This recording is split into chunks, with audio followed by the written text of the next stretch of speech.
স্বামী বা সঙ্গীর হাতে নির্যাতনের ঘটনায় বাংলাদেশ বিশ্বের চতুর্থ। চাই যৌন ও প্রযোজন ক্ষেত্রে নিজের সিদ্ধান্ত নিজে নেওয়ার অধিকার। অধিকাংশ গুরুত্বপূর্ণ ও মৌলিক অধিকার সংক্রান্ত সুপারিশগুলোকে ইচ্ছাকৃতভাবে এড়িয়ে গিয়ে এবং গঠনমূলক আলোচনা সমালোচনার সুযোগ না রেখে নানা ধরনের অপপ্রচার চালানো হচ্ছে। এই মানুষগুলি আজকের বাংলাদেশের প্রতিনিধি, যারা সাম্য, স্বাধীনতা, ন্যায় বিচার, বৈচিত্র্যময়তা ও সহনশীলতার আকাঙ্ক্ষায় উজ্জীবিত। আজকে আমরা দাঁড়িয়েছি এই আকাঙ্ক্ষাগুলোই নিয়ে, যেগুলো ছিল দীর্ঘ নারী আন্দোলন ও জুলাই অভ্যুত্থানের লড়াইয়ের কেন্দ্রে। সম্প্রতি নারী অধিকার সংক্রান্ত সংস্কার উদ্যোগের অংশ হিসেবে নারী বিষয়ক সংস্কার কমিশন গঠন করা হয়। বিভিন্ন খাতে সংস্কারের উদ্দেশ্যে সরকার কর্তৃক গঠিত অন্যান্য কমিশনের মতোই এই কমিশনটি গঠিত হয়েছে। এই কমিশন শ্রমজীবী নারী, প্রান্তিক জনগোষ্ঠীর নারী ও অর্থনৈতিকভাবে পশ্চাৎপদ নারীর জীবনমান উন্নয়নের লক্ষ্যে 433টি সুপারিশ পেশ করে। অন্যান্য সব কমিশনের মতোই এই কমিশনের সুপারিশও ছিল নানা আলোচনা সমালোচনার উপাদান। কিন্তু আমরা দেখেছি রিপোর্টের প্রকাশের পর থেকেই অধিকাংশ গুরুত্বপূর্ণ ও মৌলিক অধিকার সংক্রান্ত সুপারিশগুলোকে ইচ্ছাকৃতভাবে এড়িয়ে গিয়ে এবং গঠনমূলক আলোচনা সমালোচনার সুযোগ না রেখে নানা ধরনের অপপ্রচার চালানো হচ্ছে।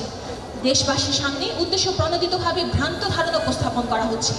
জনসমক্ষে কমিশনের সদস্যদেরকে জঘন্যভাবে অপমাননা করা হচ্ছে। স্বামী বা সঙ্গীর হাতে নির্যাতনের ঘটনায় বাংলাদেশ বিশ্বের চতুর্থ।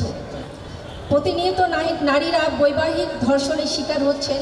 ধর্ষণ, সংঘবদ্ধ ধর্ষণ, ধর্ষণের পরে হত্যা, যৌতুকের জন্য হত্যা, আত্মহত্যায় প্ররোচনা আর যৌন নিপীড়নের মতো গুরুতর অপরাধের মামলায় 97% ক্ষেত্রেই কোনো বিচার হয় না।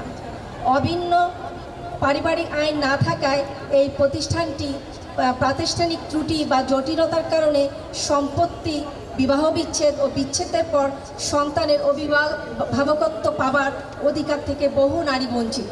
এখনও যৌনকর্মীদের নাগরিক সুরক্ষা নেই। এখনও লিঙ্গীয় বৈচিত্র্যে মানুষদের স্বীকৃতি নেই। অহরহই প্রবাসী নারী শ্রমিক দেশে ফিরছে লাশ হয়ে। এই সকল কাঠামোগত বৈষম্যের বিরুদ্ধেই আমরা সংঘবদ্ধ লড়াই। আমাদের লক্ষ্য সাম্য ও মানবাধিকার প্রতিষ্ঠা। আমরা চাই শিক্ষা, স্বাস্থ্যসেবা ও বাসস্থানের অধিকার। চাই যৌন ও প্রযোজন ক্ষেত্রে নিজের সিদ্ধান্ত নিজে নেওয়ার অধিকার, গোপনীয়তার অধিকার, রাজনীতি ও রাষ্ট্রিক বিচারিক প্রক্রিয়ায় নির্ভয়ে অংশ নেওয়ার অধিকার, নিপীড়িত নারীর বিচার পাওয়ার মর্যাদাপূর্ণ জীবনযাপন ও সামাজিক নিরাপত্তার অধিকার। আমাদের লক্ষ্য সম্পত্তিতে নারীর অধিকার ও সব অর্থে আত্মনিয়ন্ত্রণের অধিকার।